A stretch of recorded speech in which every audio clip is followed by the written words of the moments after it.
Hello प्यारे बच्चों, I hope आप लोग ठीक होंगे। प्यारे बच्चों, लास्ट लेक्चर तक जो हमारा चैप्टर था द वर्ल्ड ऑफ नंबर्स, इसमें जो एक्सरसाइज 3.2 है वो कम्प्लीटली डिस्कस कर चुके हैं। अब बच्चों जो एक्सरसाइज 3.3 है उसको डिस्कस करने से पहले उसके जो कॉन्सेप्ट है वो वन बाई वन डिस्कस करते हैं, देन एक्सरसाइज 3.3 की तरफ मूव करेंगे। तो चलिए बच्चों इसके कॉन्सेप्ट समझते हैं पहले। तो प्यारे बच्चों, एक आपको, क्योंकि क्लास 9th और क्लास 10th लेवल तक आपको जिन नंबर से टैकल करना है या आप जिन नंबर से टैकल करते आ रहे हो, जो हमारे नंबर्स अभी तक आपने प्रीवियस क्लासेस में जिनकी स्टडी की है, जिनको आपने जाना है अच्छे से, वो अभी तक बच्चों रियल नंबर्स थे। और अभी तक अभी हमारी जर्नी 9th और 10th में भी रियल नंबर तक रहेगी। क्लास 11th में जब बच्चों जाएंगे तो एक नए नंबर से इंट्रोड्यूस हो रहे होंगे, कॉम्प्लेक्स नंबर। ठीक है बच्चों, तो यानी बात मैं करने वाला हूँ रियल नंबर की बच्चों। रियल नंबर क्या होता है बच्चों, समझते हैं।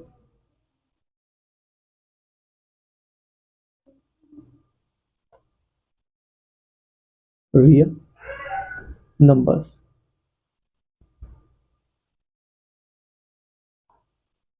रियल नंबर्स क्या है बच्चों?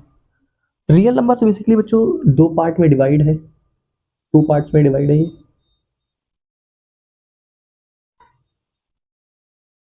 टू पार्ट्स में इनको डिवाइड किया गया प्यारे बच्चों। देखिए कौन कौन से पार्ट में डिवाइड किया गया। पहला जो पार्ट है प्यारे बच्चों वो क्या है, और सेकंड पार्ट है वो क्या है। फर्स्ट पार्ट जो है प्यारे बच्चों वो आपका है rational number. Rational numbers, rational numbers. जो इसका सेकंड पार्ट है बच्चों वो क्या है, irrational numbers. Irrational numbers, irrational numbers. तो बच्चों ये समझ में आ रहा होगा कि जो रियल नंबर्स हैं, यानी रियल नंबर्स का जो कलेक्शन है वो बेसिकली किससे बना है। तो वो collection of all rational numbers and collection collection of all irrational number. यानी इरेशनल नंबर और रैशनल नंबर का एक कलेक्शन तैयार करें तो वो मुझे डायरेक्ट पता है कि वो रियल नंबर्स होते हैं।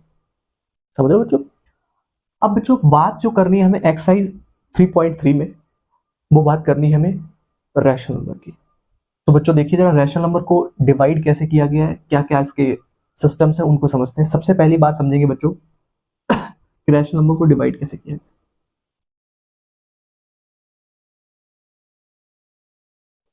रैशनल नंबर को डिवाइड कैसे किया गया बच्चों, ध्यान से देखना। बात करेंगे प्यारे बच्चों पहली वाली बात, इंटीजर्स।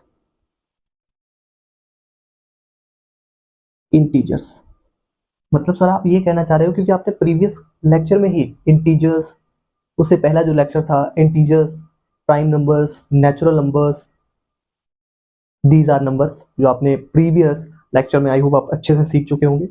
अगर आपने लास्ट लेक्चर को नहीं देखा है तो जाके प्लेलिस्ट में चेक कीजिए और देखिए बच्चों। तो बच्चों बच्चों रैशनल नंबर क्या है, तो रैशनल नंबर को मैं क्लासिफाई कर रहा हूँ। अगर आप इंटीजर्स देखते हैं तो जितने भी इंटीजर्स होते हैं प्यारे बच्चों वो क्या होते हैं, रैशनल नंबर होता है। नेक्स्ट देखिए बच्चों, अब इसको इंटीजर्स देख लिया। दूसरा जो इसका पार्ट है, ये फर्स्ट पार्ट ले रहा हूँ इसका, यानी रैशनल नंबर को first part and second part. Second part मेरे बच्चों है आपका फ्रैक्शन। क्या है? Fraction, fractions.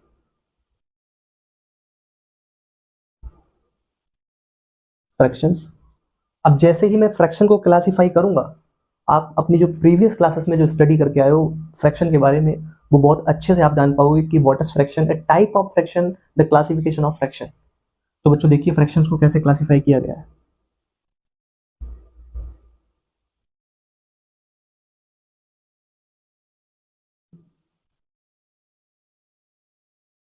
तो प्यारे बच्चों आपने एक फ्रैक्शन देखा होगा जिसको बोलते हैं प्रॉपर फ्रैक्शन। Proper fraction. दूसरा होता है बच्चों improper fraction. Improper, improper fraction. और इसका जो थर्ड पार्ट होता है बच्चों,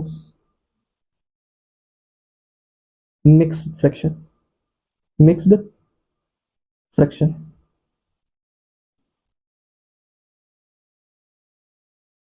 यानी इससे ये बात समझ में आती है कि फ्रैक्शन को भी तीन, अब आपने आई होप रिकॉल कर पाया होगा, अब ये अच्छे से जानते हो कि what is proper fraction, what is improper fraction, what is mixed fraction. तो बच्चों एक बार इंट्रोड्यूस कराता हूँ बाय द एग्जांपल। तो जैसे सपोज बच्चों ऐसा लिखा हो 2/5 एंड 3/7 और 4/9, these are proper fraction. I hope यहाँ से आप एक बात अच्छे से समझ पा रहे होगे। मैं आपसे पूछ रहा हूँ कि ये क्या है, आपको भी फ्रैक्शन, मैं पूछ रहा हूँ विच टाइप ऑफ फ्रैक्शन, आपको प्रॉपर फ्रैक्शन। अब प्रॉपर फ्रैक्शन है बच्चों, तो आप एक बात नोटिस करो जरा, 1 2 3, मैंने 3 एग्जांपल आपको दिए प्रॉपर फ्रैक्शन के। अब आप नोटिस कर पा रहे होंगे बच्चे कि यहाँ पर each and every fraction, each and every fraction always they denote the numerator is less than denominator। देखो जरा, हर फ्रैक्शन में जो न्यूमरेटर है वो लेस देन है किससे, डिनोमिनेटर से। इस टाइप के बच्चों जितने भी फ्रैक्शन होते हैं वो सारे कैसे होते हैं, इम्प्रॉपर फ्रैक्शन होते हैं। अब सॉरी प्रॉपर फ्रैक्शन होते हैं। अब व्हाट इज इम्प्रॉपर फ्रैक्शन, तो इम्प्रॉपर फ्रैक्शन क्या होता है बच्चों, जैसे 5/2 comma 7/5 comma 9/2, these are improper fraction. Improper fraction को आपने देखा तो आप देख के तुरंत बता रहे होगे कि सर आप ऐसे फ्रैक्शन की बात कर रहे हैं कि जिन फ्रैक्शंस का जो डिनोमिनेटर होता है वो लेस देन होता है न्यूमरेटर से। ठीक है बच्चों, यहाँ से तो यहाँ का जो कंक्लूजन निकला है तो लिख देता हूँ मैं बच्चों कि n always less than d। What is n numerator, what is d denominator. Improper fraction की बात करेंगे बच्चों तो आपने यहाँ से देख लिया है क्या, कि numerator is always greater than denominator. ठीक है बच्चों। Mix fraction is nothing but, mix fraction is the part of improper fraction. बस अगर बच्चों मैं आपसे कहूं कि इस वाले फ्रैक्शन जितने भी इम्प्रॉपर फ्रैक्शन, मैं आपसे कहूं कि 5 में बच्चों 2 से डिवाइड कीजिए और ऐसा कीजिए कि fractional part plus, fractional part बोलूं या डेसिमल पार्ट बोलूं, दोनों बातें एक ही हैं, ध्यान रखना। मैं कह रहा हूं आपको whole part plus fractional part में लिख दीजिए, ऐसी फॉर्म क्या होती है, मिक्स फ्रैक्शन। जैसे मैं एक्सप्लेन करता हूं, जैसे 5 में बच्चों 2 से डिवाइड करता हूं, 5 में 2 से, तो 2 2 जा 4, रिमाइंडर बच्चों कितना 1। अब इस बात को आप कैसे लिख सकते हो, सर हम ऐसे लिख सकते हैं, कैसे,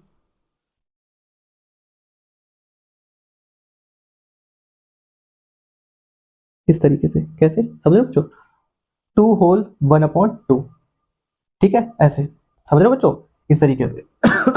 तो आपने देखा कि जो इम्प्रॉपर फ्रैक्शन होते हैं उन्हीं को मिक्स फ्रैक्शन कहते हैं, क्योंकि बस आप उनको क्या है कि होल पार्ट और फ्रैक्शनल पार्ट में, आपसे मैं पूछो 2 क्या है, होल पार्ट है, 1/2 क्या है, फ्रैक्शनल पार्ट है, डेसिमल पार्ट है।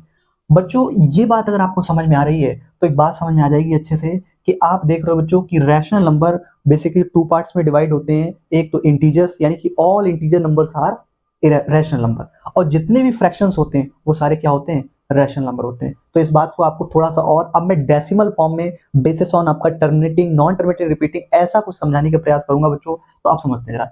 इन्हीं में आपने देखा कि जो फ्रैक्शनल पार्ट है, आप एक बात देखिए जरा बच्चों, अगर मैं इस वाली आपको फ्रैक्शन को एक बार डिवाइड करके दिखाता हूँ, जरा ध्यान से देना। मैं 2 में 5 से डिवाइड करता हूँ बच्चों, 2 में 5 से डिवाइड करूंगा तो क्योंकि ये नंबर आपका लेस देन है किससे, इसके कंपैरिजन में, तो मैं क्या करूंगा, 0 और पॉइंट लगा के यहाँ पे 0 बढ़ा लूंगा, समझ रहे हो, डेसिमल लगाया मैंने यहाँ पे और डेसिमल से पहले 0 लगाया मैंने। अब बताइए कट जाएगा कितनी बार, 4 टाइम जाएगा, कितनी 4 2 5 जा 20, तो रिमाइंडर कितना आ गया बच्चों 0। अब यहाँ से आपने देखा कि ये जो 2/5 था, इसका डेसिमल आपका जो एक्सपेंशन आया वो कैसा आया, देखते जाइए बच्चों सारे। तो ये आपका आया 0.4, ठीक है।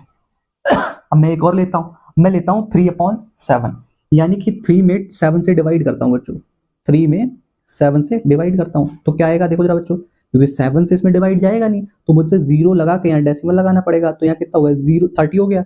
7 से अब डिवाइड करूंगा बच्चों कितना, 4 टाइम 28, ठीक है, कितना, जब सब्ट्रैक्ट करोगे 2, फिर यहाँ पे क्योंकि डेसिमल आप लगा चुके तो एक 0 तो आप बढ़ा ही सकते हो, तो बताइए अब कितनी बार, 2 7 2 जा 14, ठीक है, कितना 6। अब डेसिमल एक बार लग ही चुका है, मतलब डेसिमल जब एक बार, देखो डेसिमल जब लगा हो तो एक बार तो आप 0 बढ़ा ही सकते हैं अपने आप, यानी यहाँ पे 0 एक बार लगा सकते हैं आप ऐसे। तो बताइए बच्चों अब कितनी बार जाएगा, 8 टाइम, ठीक है, समझ रहे हो बच्चों, 8 टाइम जाएगा, 8 7 8 जा कितना होता है 56, 9 टाइम तो जाएगा वो 63 हो जाएगा, ज़्यादा हो जाएगा, तो यहाँ पे कितना बचा बच्चों 4। अब बताइए 4 बचा, फिर मैं आपका 0 लगा सकता हूँ। अब कितनी बार जाएगा बच्चों कितनी बार कितनी बार बताइए, 7 5 जा 35, तो इतना है। और 6 टाइम करोगे तो 7 6 जा कितना हो गया, ज़्यादा हो जाएगा, 42 नहीं हो जाएगा, ठीक है। तो यहाँ पे जब करो कितना आ जाएगा, मैं यहाँ पे लिखता हूँ बच्चों 40 32 कितनी बार गया है बच्चों, 5 टाइम, 5 टाइम। अब बताइए इसको जब यहाँ पे सॉल्व करोगे तो 5, अब आपको पता है डेसिमल लग चुका है तो 0 एक बार बढ़ा सकते हो। आप कितनी बार जाएगा बच्चों, 7 बार। 49 कितना बचा 1, तो 0 बढ़ा सकते हो, कितनी बार जाएगा 1 टाइम 7, यानी कि कितना बचा बच्चों यहाँ पे 3 बचा, फिर 0 बढ़ा सकता हूँ। तो बताइए अब कितनी बार जाएगा 4 टाइम 28। ध्यान से देखते हैं ना बच्चों, यहाँ पे अब कितना बचा, यहाँ पे 2, फिर 0 लगा सकता हूँ, कितनी बार जाएगा 2 टाइम 6 14, कितना बचा यहाँ पे 6। एक बात नोटिस कर रहे हो बच्चों, हमने यहाँ पर बात समझना, जब सॉल्व करना स्टार्ट किया था तो यही तो था, और फिर अगेन देख रहे हो यहीं से फिर स्टार्ट हो गया है 30 28, फिर आगे फिर बताओ 20 बचा था यहाँ 46, फिर यहाँ पे 60 होगा। अब आप नोटिस कर रहे हो बच्चों कि आप डेसिमल के आफ्टर 4 2 8 5 7 तक 1 तक चलते रहे, लेकिन आप फिर नोटिस कर रहे हो कि अब जो है ये नंबर 4 2 8 5 7 1 रिपीट हो रहा है। देखो जरा 4 2 4 2, अब आगे क्या आएगा 8, फिर 5 7 1। तो आप इस बात को अच्छे से जान गए हो कि ये वाला जो नंबर है ना, ये कैसा आ रहा है 0.428571 और क्या एंड सो ऑन, यानी ये दोबारा रिपीट होगा। अब जब रिपीट होगा प्यारे बच्चों, तो एक बात ध्यान रखना, ऐसे नंबर जब रिपीट होते हैं तो इनके ऊपर वेरिकुलम बार लग जाता है, ये बार लगा दिया जाता है। यानी कोई चीज बार बार आ रही तो मैं एक बार इस पे बार लगा दूं, काम खत्म। कोई चीज अगर बार बार आ रही है तो उस पर एक बार लगा दीजिए ना, स्टॉप हो जाएगा वहां पे।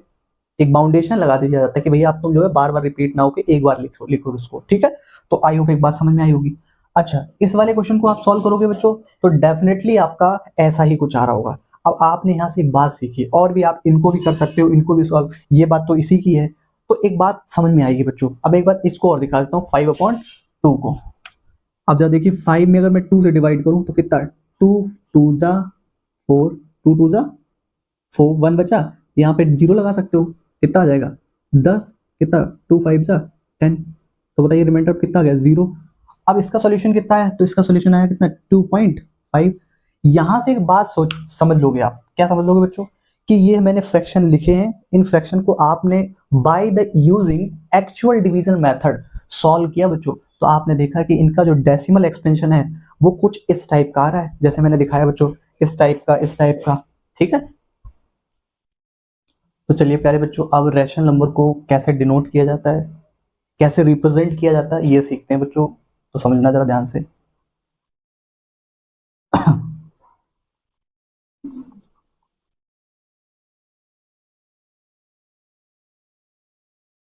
तो प्यारे बच्चों, जो रैशनल नंबर्स होते हैं इनको कैपिटल क्यू से डिनोट किया जाता है, कैपिटल क्यू। और ध्यान रखना बच्चों, ये तो कैपिटल क्यू रिप्रेजेंटेशन है, बट इसका फॉर्म क्या है। रिप्रेजेंटेशन तो मतलब ये होता है कि रैशनल नंबर पूरा ना लिख के अगर मैं कैपिटल क्यू लिख दूं तो आप तुरंत जान जाओगे ये रैशनल नंबर है। कैपिटल क्यू लिख दूंगा तो आप तुरंत बता दो कि ये कलेक्शन ऑफ रैशनल नंबर की बात कर रहे हो सर आप। अब एक अगली बात कर रहा हूँ बच्चों, इसको इसका फॉर्म क्या है। तो इसका बच्चों फॉर्म है P by Q, P by Q. क्या सर आप ए अपॉन बी भी लिख सकते थे, बिल्कुल लिख सकता था बच्चों, जरूरी नहीं कि पी अपॉन क्यू ही लिख दूं, मैं ए अपॉन बी भी लिख सकता था। अब अगली बात तो ध्यान रखना बच्चों, एक बात सबसे इंपॉर्टेंट, कि जरूरी नहीं कि दुनिया में जितने भी पी अपॉन क्यू की फॉर्म का कुछ भी लिखा हो, all about the form of P upon Q. तो सर आप कहोगे, आप पूछोगे तो सर फिर क्या मतलब, किस टाइप से, मतलब क्या कहें, मतलब पी अपॉन क्यू नहीं लिख, सारे जितने भी पी अपॉन क्यू में कुछ लिखा होगा उन सारों को रैशनल नंबर नहीं कह सकते। तो कुछ इनके लिए, पी और क्यू के लिए कुछ स्पेसिफिक इंफॉर्मेशन है, या बोल सकते हैं इनके लिए कुछ रूल्स हैं, वो फॉलो करने पड़ेंगे, देन वी कैन से कि P upon Q is form of rational number. ठीक है बच्चों, तो देखिए पहली बात बच्चों क्या है यहाँ पे, पहली बात है बच्चों, प्यारे बच्चों ध्यान से समझना, Q does not equal to zero, Q does not equal to zero, पहली वाली बात। दूसरी बात, P and Q both integers, both integers, integer. अब आप इंटीजर्स तो पूछना मत मुझसे क्योंकि मैं लास्ट लेक्चर में डिस्कस कर चुका हूँ कि व्हाट इज इंटीजर्स। वो नंबर लाइन देखी आपने, मिड में 0, राइट हैंड साइड पे 1 2 3 4 and so on, left hand side पे -1 -2 एंड सो ऑन। समझ रहे हो बच्चों, वो क्या है, दीज आर इंटीजर्स। थर्ड वाली बात बच्चों, जो तीसरी वाली बात है वो क्या है, वो बच्चों सबसे इंपॉर्टेंट बात है कि P एंड Q को प्राइम को। अब आप मुझसे पूछने लगोगे कि सर व्हाट इज को प्राइम, को प्राइम क्या है, तो बहुत इजी लैंग्वेज में इसको एक्सप्लेन करूंगा बच्चों। जैसे मैं बच्चों लिख देता हूं कि सपोज दैट 2, 9, 5, 3 एंड 4, 9।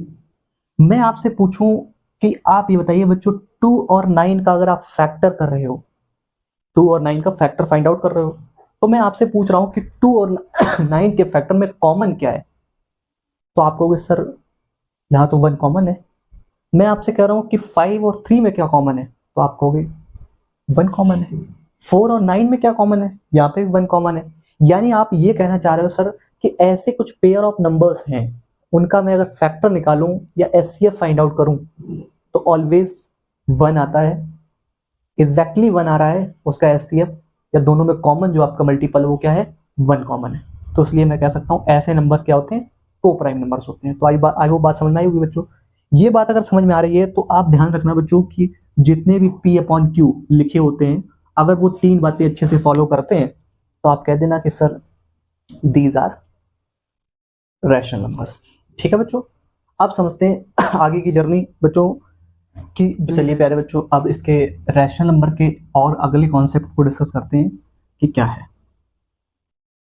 अभी बच्चों इसको मैं डिस्कस क्यों नहीं कर रहा हूं, जो आने वाले लेक्चर्स हैं उसमें इसको डिस्कस करूंगा बहुत अच्छे तरीके से, क्योंकि जो हमारी एक्सरसाइज 3.3 है उसमें नीड ओनली रैशनल नंबर की है, तो इसलिए मैं रैशनल नंबर को ही डिस्कस कर रहा हूं बच्चों। तो समझिए जरा, सबसे पहले इसमें बात समझाना चाह रहा हूं मैं बच्चों,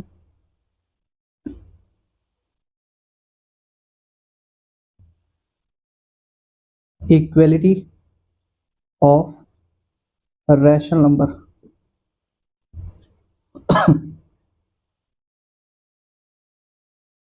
rational number, equality of rational number की बात कर रहा हूं बच्चों। क्या होता है, बहुत इजी लैंग्वेज में समझेंगे।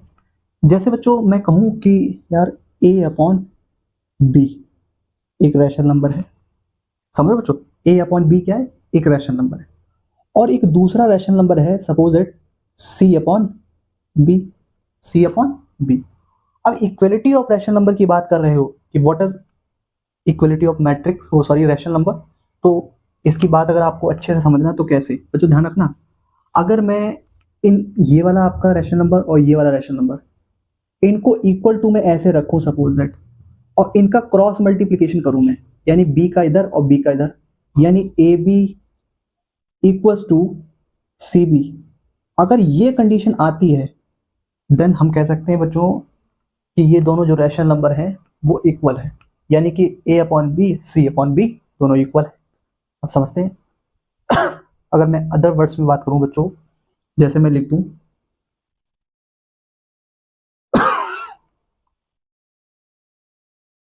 2/3, 2/3 लिख दूं, और दूसरा बच्चों लिख देता हूं मैं आपका 4/6।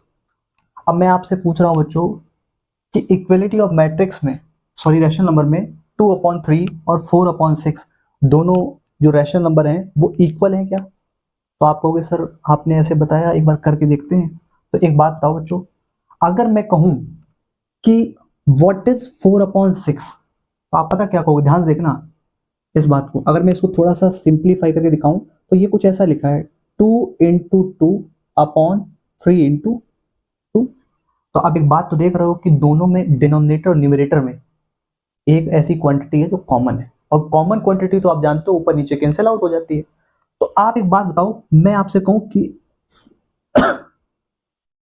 व्हाट 4/6, तो 4/6 जब आप देखोगे तो आप डायरेक्टली कह सकते हो कि sir 4/6 is the equivalent, is a equivalent rational number of 2/3।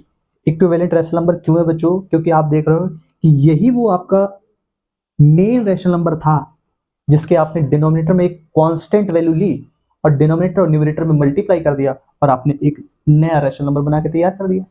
तो वो कांस्टेंट क्वांटिटी 2 थी, देखो आपने 2 से ऊपर नीचे मल्टीप्लाई किया और आपको 4/6 मिला। तो अब बताओ बच्चों, अगर मैं आपसे पूछूं कि इक्वलिटी ऑफ मैट्रिक्स में वो रैशनल नंबर में, तो बताओ 2/3 और 4/6 इक्वल होंगे कि नहीं होंगे? तो आपको सर बिल्कुल इक्वल होंगे। क्यों? क्योंकि आपने जब इस चेक किया तो ये आपका ये वैल्यू थी 4/6 is the equivalent rational number of 2/3। I hope बात समझ में आई होगी बच्चों। अगर ये बात आप समझ में आ रही है तो एडिशन ऑफ मैट्रिक्स और subtraction of addition of rational number and आपका subtraction of rational number discuss करते हैं। तो चलिए पहले बच्चों इक्वलिटी ऑफ रैशनल नंबर से रिलेटेड एक्सरसाइज 3.3 में कुछ क्वेश्चंस हैं वो डिस्कस करते हैं।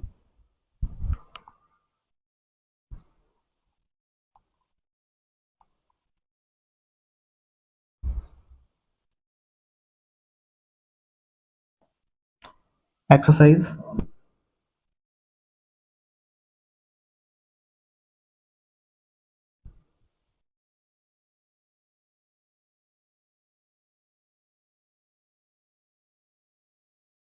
3.3 का क्वेश्चन नंबर 1। क्वेश्चन नंबर 1, तो चलिए प्यारे बच्चों अब देखते हैं एक्सरसाइज 3.3 का क्वेश्चन नंबर फर्स्ट। कह रहा prove that the following rational number are equal. आपको प्रूव करके बताना है कि जो रैशनल नंबर्स हैं ये इक्वल है कि नहीं है। तो देखो जरा बच्चों पहला क्वेश्चन, अगर ये इक्वलिटी ऑफ रैशनल नंबर को फॉलो कर रहे हैं, देखिए जरा ध्यान से। इस बात को आप डायरेक्ट भी सीख चुके हो क्या? आप इसके सेकंड वाले, ये पहला एंड ये और इसको और इसको ध्यान से देखना है। आपको नहीं लग रहा बच्चों कि इस रैशनल नंबर में कुछ ऊपर नीचे किसी कांस्टेंट वैल्यू से मल्टीप्लाई किया, ये मिला है सर 2 से किया है, 2 2 4 2 3 6।